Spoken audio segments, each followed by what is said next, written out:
Check out the Full Press Hockey Podcast with Jim Biringer, the best in the business. It's going to be great. Hello, everyone. Welcome back. This is the Full Press NHL Weekly Rumors Podcast. I'm your host, Jim Biringer, back alongside David Calabretta.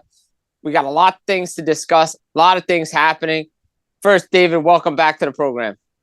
Hey, happy to be back, man, as always. It's great. Four Nations coming up.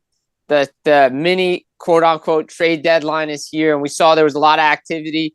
And as I said in my nightcap recaps, and I'll continue to say it, you know, I thought Blockbuster here in the States closed, but Friday night seems everybody's doing Blockbuster trades since March 7th is a Friday, and that's the trade deadline. First, we saw the Mikko Rantanen deal go down on a Friday. Now, you know, we see the Vancouver Canucks. We've talked about it so many times on this program and this show. When was JT Miller going to get moved? Was it going to be Elias Pettersson? Well, it's JT Miller going to the New York Rangers for Filipino, Victor Mancini, and a protected 2025 first-round draft pick, top 13. Well, the Canucks not only make that deal, but then they say, okay, we're going to ship that first-rounder to Pittsburgh to get Marcus Pettersson and Drew O'Connor. A little bit more pieces involved on that deal. So they get, not only they get a center out of it, they get a top four defenseman out of it, but they may not even be done. Your thoughts on the deals and where Vancouver can go? Yeah, I think Vancouver had to get this deal done, right? We've been talking about it. And we also said that they wouldn't win a trade, and they definitely did not win a JT Miller trade. And to be honest, the only winner here is the New York Rangers. And you saw it, you know, 2 games into his thing with the Rangers so far. He has 4 points, 2 goals, 2 assists so far. He's going to hopefully bring the team back to the playoff picture, which I think he will. JT Miller, he was a top 10 player in the league just about a year ago.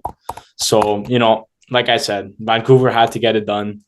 It was an ongoing saga. The locker room wasn't happy. The media, there was never enough stories. They were covering stuff every single day about the whole fiasco with Pettersson and Miller. But the thing is now, all the pressure is going on Elias Pettersson. And since the JT Miller trade, since the 3 games without JT Miller so far, Elias Pettersson is nowhere to be found. Jim, what are your thoughts on Elias Pettersson? And what does this mean for him and his future in Vancouver?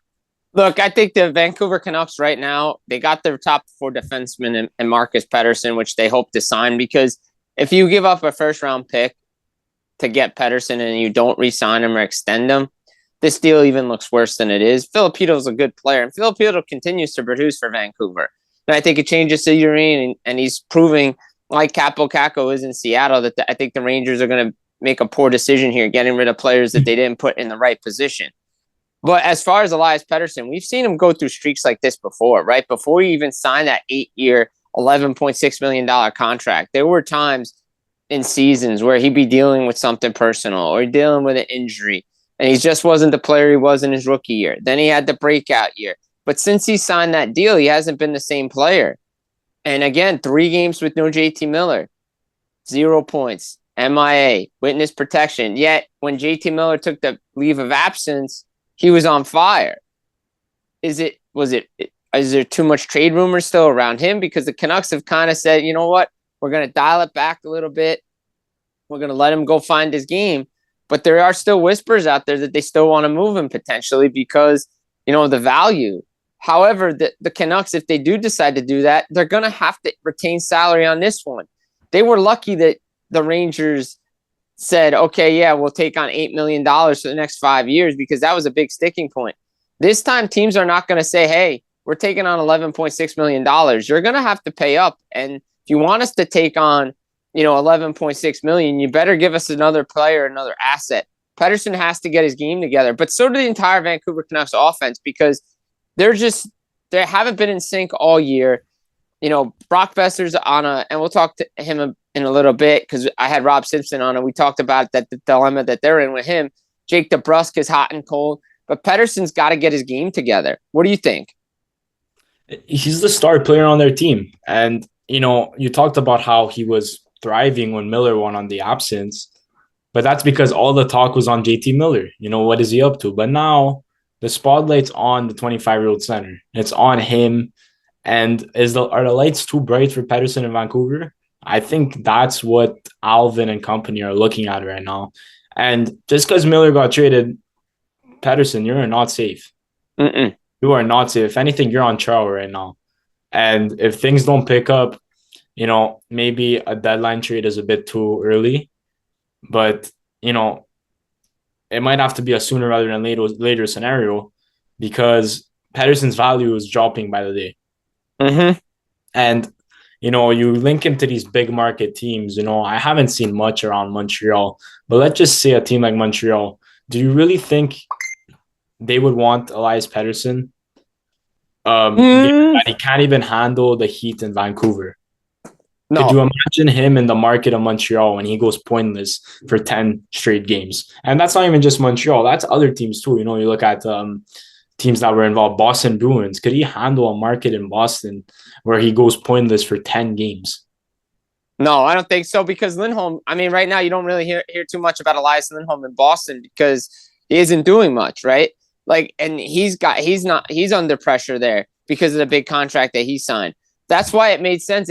If he was going to go anywhere, it would have been to like a market like Carolina because, yeah, you're getting paid, but it's Carolina. Like you can kind of fly under the radar there if you're not producing because they have other guys that are in the spotlight. Like if he went, say, for instance, he goes to Columbus, right? Like hypothetically, right? Because we like to do that on this show. He could fly under the radar if he had a bad night or two. Or he was going pointless in 10 games. He could fly under the radar. There's some markets you could do that. In Canada, you can't do that, whether it's Montreal, Toronto, Vancouver, doesn't matter, especially Montreal. We know what that market is like. When even right now, when Laine gets benched or things aren't going well for him or Kirby Dach, guys like that. You hear it. All the time you hear it. And in Vancouver, they're hearing it right now. I think they got to let him find his game a little bit. But I'm not sure you're going to be able to make that type of trade at the deadline. I think you have to wait maybe until the offseason draft time for him to be like, okay, maybe it's time for me to get out of here and go to another market. And don't forget, his no trade clause, no movement clause does not kick in until July 1st. So Vancouver can sign him, could ship him anywhere. Yeah, for sure. So that's something they have time for. They could get it done during the draft at the table. But as of July 1st, it becomes Pettersson's call. Mm-hmm. And that's not a situation you want to be in if you're the Vancouver Canucks. No. But like I said, a Pettersson trade, just like JT Miller, you're not going to win. So brace yourself for an underwhelming return once again. No, you're not. And even we saw Jim Rutherford say it, right? And They knew they weren't going to get the return that they wanted. And same with Pettersson. You're not going to get that return that you need because you're not going to be able to get something that is so valuable that equals Pettersson and his production and what he can bring. And I do think that they're still looking for a center. I think they want to get an age-controllable player at mid-20s that we're seeing, right? And this brings me to Brock Boeser. The dilemma, right? And I want to get your thoughts on this because Vancouver has stated they still want to be in this thing and they still want to compete. It's kind of them and the Flames for the final wildcard spot in the West. But Brock Boeser has value. Yes, he's not on the 40-goal pace that he was last year, but he's valuable not only to Vancouver, but to other teams around the league because he can produce. But this was kind of a prove-it year for him and the team to say, hey, can you do it again? What kind of goal scorer are you? Are you just a 25-goal guy? Are you a 30-goal guy? Are you really a 40-goal guy? And I think it's the situation in Vancouver really took its toll on Boeser right now. Not to mention he's coming off a health injury, with the blood clots last year. But still, he's got to get his act together. He's only up to 17 goals now. He was on a bigger pace last year. And he's, one of those guys that they need to perform. And again, there's value out there. And we've seen it, right? There's two sides to this thing. The Colorado said, okay, we can't sign you, so we're going to trade you. And you're pending UFA. But Toronto's got the same situation with Mitch Marner and John Tavares. So like, well, those guys are too valuable. We just can't give them away. Can't just trade them because they're UFA. So that's where kind of Vancouver is on this situation. Yeah, like they're neck and neck with the Calgary Flames right now. They're both tied for that wild card position. And Alvin's already got rid of one star player on their team. Could they really afford to lose Brock Boeser and get draft picks and prospects back when they just traded their draft pick from the Miller trade to get better on defense? right? So I don't think they intend to really trade Boeser come the deadline, even though that might be the reasonable approach. Because the media in Vancouver have said it already, there's not much interest in an extension. No. There hasn't been much progress in an extension. So the right thing to do is probably move him because you could fetch a haul. But if you judge on the last few trades that has been done in Vancouver, they don't really intend on selling and missing the playoffs. No, I don't. And look, even Boeser said before the beginning of the season, he wasn't going to negotiate, about a contract. The team really want to do it. They're kind of playing the wait and see game. Still quote unquote, they use the words of Alvin and Rutherford. They're still evaluating everything. If you're still evaluating everything and it's February, you kind of made your decision on what you're going to do. You're probably going to let this guy walk come July 1st because the cap's going up. You're going to have to pay him between $8 and $9 million. Do you really want to do it for a guy that's a consistent 25 goal scorer? That's good, but is he worth that kind of money? Because the cap's going up and these guys are going to want to get paid because the cap is going up. So again, big decision for Vancouver here because they're still in it. If they were like maybe 6-7 points behind the Calgary Flames, I'd say, yeah, most likely he's getting traded. But because they're neck and neck, I could just see him walking at the end of the year. And they're just like, yeah, we're just going to just let him walk. Yeah, and it's not a surprise here. He's been in trade rumors before, in the past. So, like, if you're shocked that he's not signing an extension with the Vancouver Canucks, then you're living under a rock here. No, I agree 100%. And even go back to his last deal in 2022, right? He was around trade talks all the time. And then boom, July 1st come, new extension, 3-year deal. So, I mean, anything is possible with the Canucks and Boeser, but I see him more likely leaving than extending with the Canucks. And I don't even know if they're going to trade him, especially if they're still in this position. I don't know if they can afford it because it'd be another trade that they're going to lose. Yeah, for sure. I mean, there's just, even when the talk's over in Vancouver, there's still talk. Exactly. So they're still a team drama. to watch. They're going to be a team to watch going into the rest of the season. Right. And another team to watch, we move a little bit east into Calgary because we talk about age-appropriate players, and you look what they did. They move out Jacob Pelletier. They move out Andrei Kuzmenko. No surprise with Kuzmenko. But they bring in Morgan Frost, and they bring in Joel Farabee. But this team's not done, right? And the talk of the town right now, and we can bring in a lot of teams with this, is they're continuously being linked to Buffalo, Dylan Cozens. This is a name I brought up back in November when we were doing this podcast. And going back, they want an age-appropriate center, controllable. He's got a nice contract. That's somebody that they should be looking at, and I think they are. Again, how far talks will go, who knows, because Dylan Cozens is a wanted man around the National Hockey League. Yeah, and I look at Calgary's team. They have so many centers. Is anyone going to go out for a Cozens trade? Because if you go down the list, they just got Morgan Frost. They have Nazem Kadri, Mikael Backlund, Coleman. Yes, he plays on the wing. Connor Zary. There's so much centers here. Is there a center going back in a Dylan Cozens trade? Because I know they want that right-hand center, but they already have four guys that could play center already, and none of them are fourth-line centers. No. So what is going on in Calgary? Like, what could a trade look like for Dylan Cozens? Yeah, I mean, maybe you have to move out a defenseman. Maybe when you move out one of those prospects you got with one of those trades you made last year. Does Morgan Frost go back east? But they just got him, and he's RFA because he can sign a new extension. They potentially could see him part of the future. Again, I think Cozens to Calgary makes sense, but they may not have the pieces to do it, to make it work. But it does make sense because they need that type of deal. Again, they need the right shot center. Everybody else is a lefty. They haven't had a right shot center since Elias Lindholm, and he walked. They just got rid of him, traded him to Vancouver, and then he walked to Boston. So they need that right shot center because you can't have four lefties going down the middle. So it's going to be interesting to see what Calgary does. I think they're still going to get a defenseman. Kevin Ball's hurt. But Calgary's a team for me that you got to watch because they still made that type of deal with Philadelphia. And I think that's another deal that, Craig Conroy can make. And you look at it, Dylan Cozens, linked again, Vancouver. He's that type of player they can use. But the only way Dylan Cozens is going to Vancouver is if Elias Pettersson's going the other way. And that's the only way that thing works because you can't just take Dylan Cozens and give Philip Hito back going the other way. They're going to want a comparable player, and that's the type of player that Buffalo's going to want. Detroit continues to be linked to Dylan Cozens. The Nashville Predators is another team that we brought up on a podcast. Now we see reports the Montreal Canadiens are linked to Dylan Cozens. Do we think that's just more smoke and just, okay, it's the Canadiens? Because, this is the kind of move that they would make, because we saw it with Alex Newhook and Kirby Dach, but they still have those guys there, and I think they still want to see what they have in those players.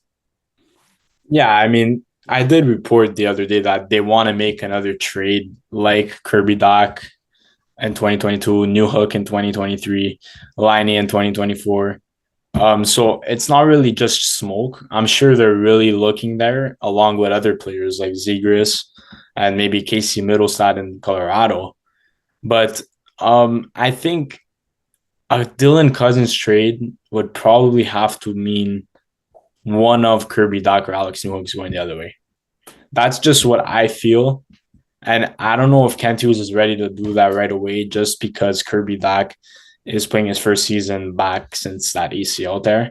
And we haven't really seen enough of him to really pull the plug on him. But there's a scenario that he gets him without getting rid of those guys. But then again, how many projects do you need on this team? Right. So it's time to really say, let's go get that star player, the guy who's already proved himself. And look, there's not a lot of them out there on the market, but we've seen it. Trades are what anyone is possible. Mikko Rantanen got dealt. And you go on the other side of another league in the NBA, Luka Doncic got dealt. So it's not impossible to go trade for a superstar. So I don't want to hear that excuse. And if I'm Montreal, I'm looking more into bringing someone who could help us now, tomorrow, and for years to come. With Dylan Cozens, though, like, he's got that $7 million cap hit. Is that something Kent Hughes and, Jeff Gordon will want to bring on? Would they need Buffalo to retain a little bit? Because that's a lot. That's a big cap hit. Even with the cap going up, they have guys that potentially do need some new deals or are going to be moved on from as well. I mean, I find it a bit ironic that his name's starting to pop up now after the cap news, as to a few weeks ago, you didn't really hear Montreal in the Cozens race. So I think that means Montreal is probably willing to eat up that salary just because of the cap rising so much. $7 million is the new $5 million. And a guy at making $5 million for the next 7 years who's gotten 60 points already in the league is not a bad idea, I guess. That's probably what the mindset is behind Montreal. No, that makes sense for sure. I mean, look, I think he would be a great fit, but like you said, they're going to have to move out some prospects if they don't want to give up like a guy like Kirby Dach, because, they have a boatload of prospects in there, but do they really want to give up on guys that's in their system right now? Like, it's similar to what we're seeing. I just want to bring New Jersey into this for a minute. Like, everybody talk about JT Miller and, you talk about Brock Boeser. Is Simone Nemec a guy that you really want to give up on? And, we see Tom Fitzgerald, right? There was chances he could have got Jonathan Marchessault, could have kept Tyler Toffoli, players like that. But he chose to say, hey, you guys are aging players. We don't want to give you long-term deals at high money because it's going to come back and bite me. And again, that's something that, certain teams have to look at. And the way Jeff Gordon and Kent Hughes is building the Montreal Canadiens, $7 million is fine, all well and good, because he's a young player and a controllable asset. But if that's for an older player, I'm not doing it. Oh, no, definitely not. Right. So you don't really see Montreal's name in a JT Miller talk, right? You didn't see him in the, Mikael Granlund talk. You don't want to go get these older guys who are either rentals or have a lot of term, because Montreal just want a guy in their mid-20s with high potential and maybe a buy low situation. Dylan Cozens is not necessarily going to cost Montreal a fortune. No. Maybe it's going to cost Vancouver a fortune because they have an Elias Pettersson on their team.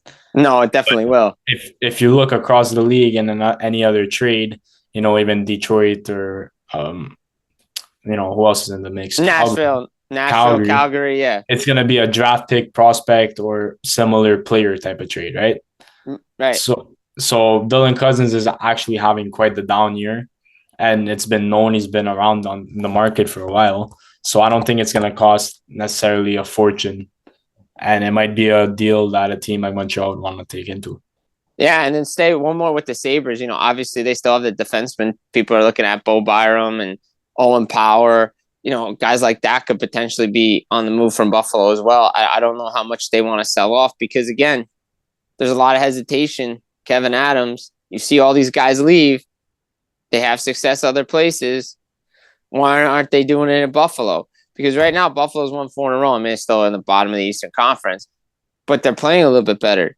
Do you really want to give up your future right now for, either a comparable player, a future pick, a future prospect, another project that's going to fit in here? I'm not sure they want to do that. But again, Cozens is a wanted man around the league. Teams are looking at him because he's a controllable asset. It's going to be a very, very reasonable cap hit moving forward. I could see, Detroit, pulling the trigger on it. I could see Nashville doing it again. Potentially a guy like Tommy Novak goes the other way. Calgary would be tough. Vancouver, definitely for sure. And again, the Montreal Canadiens could do it. Will they is the next question because, again, with Montreal, they have other pieces that have value on their team as well that teams are going to be calling with. Yeah, for sure. I mean, I feel like I said, Montreal is in that weird position. You're not really in the playoff mix, but you're not necessarily out. You have pending UFAs the teams are going to be calling. And when it comes to the pending UFAs, Joel Armia and Christian Dvorak are probably the most likely to be dealt.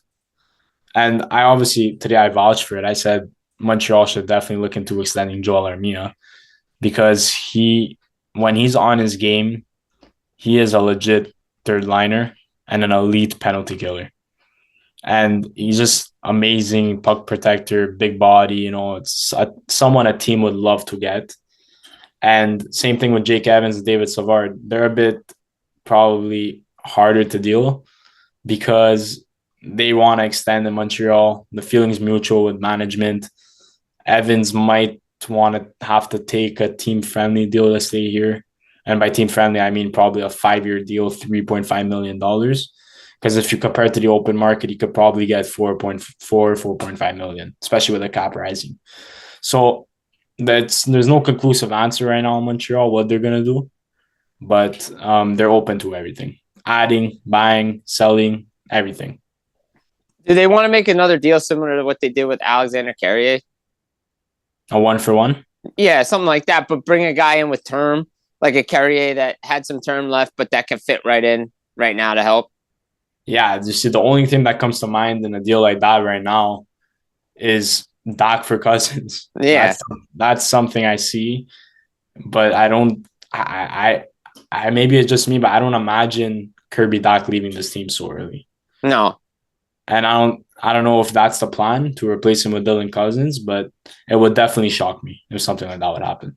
It would also shock a lot of people if Buffalo decided to trade him to a rival in the division.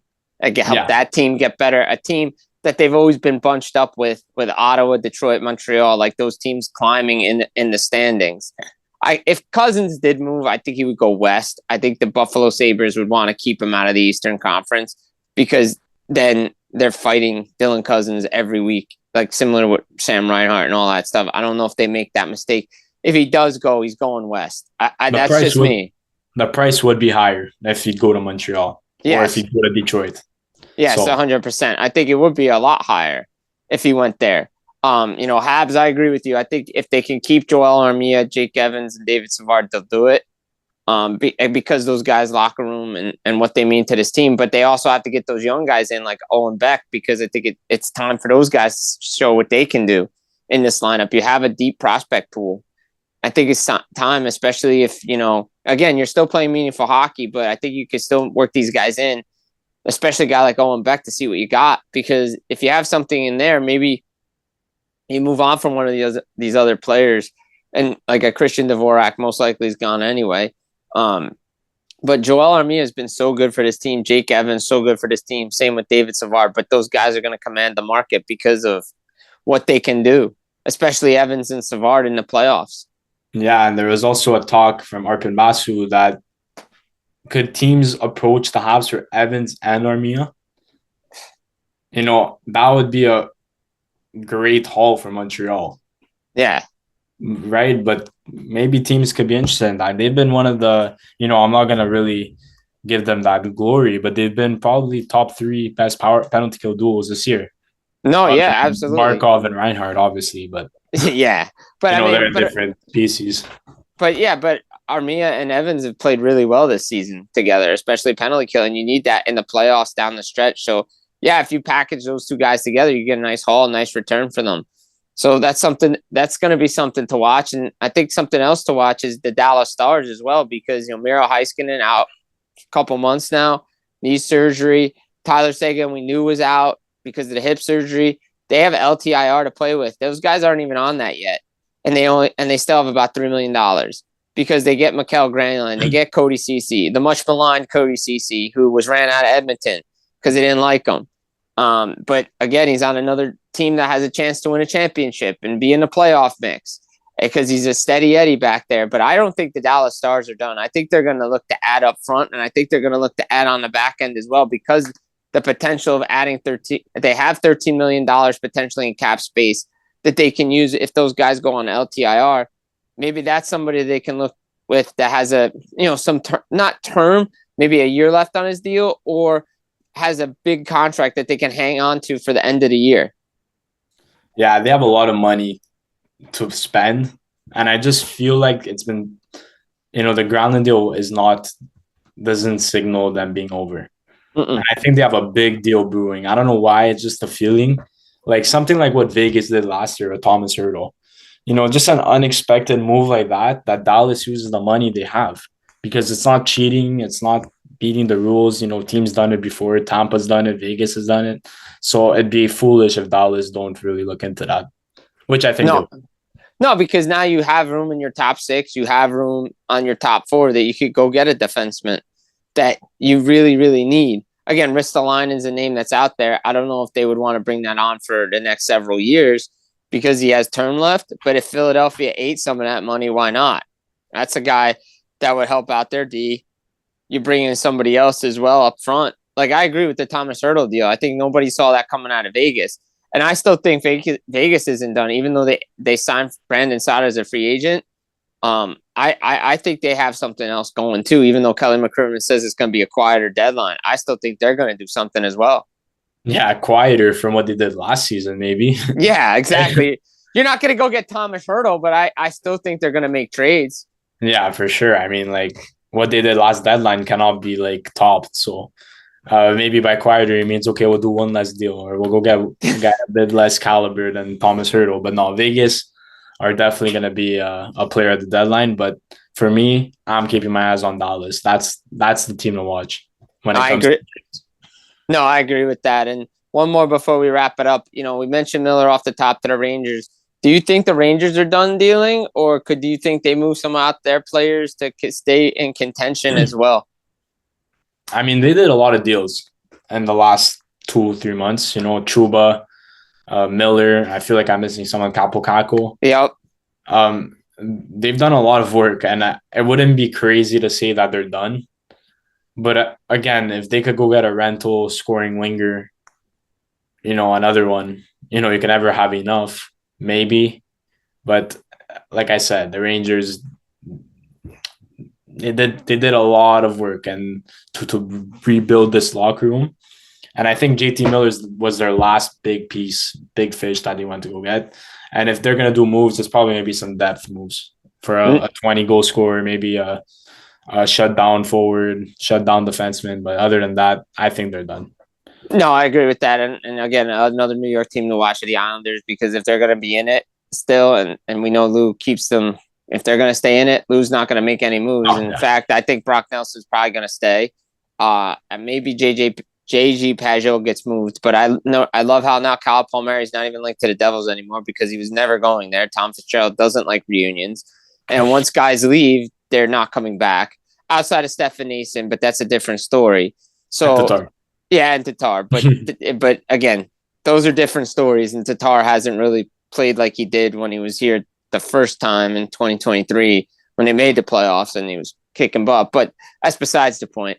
But I think the Islanders may look to add as well. They could be a team in the Pettersson market. So going to be interesting to see, because we have that soft deadline that is Four Nations, and things could happen during Four Nations as well. And then we have the March 7th trade deadline. So a lot of things cooking here. But this has been the Full Press Hockey weekly NHL Rumors podcast. Get it up. Don't forget, hit the notify, subscribe to the channel, like the video. Stay tuned because we got a lot of things cooking here. Full Press NHL. Jim Biringer, David Calabretta. Guys, take care. Barry Trotz, Nashville Predators, making sure you're listening to Full Press Hockey Podcast.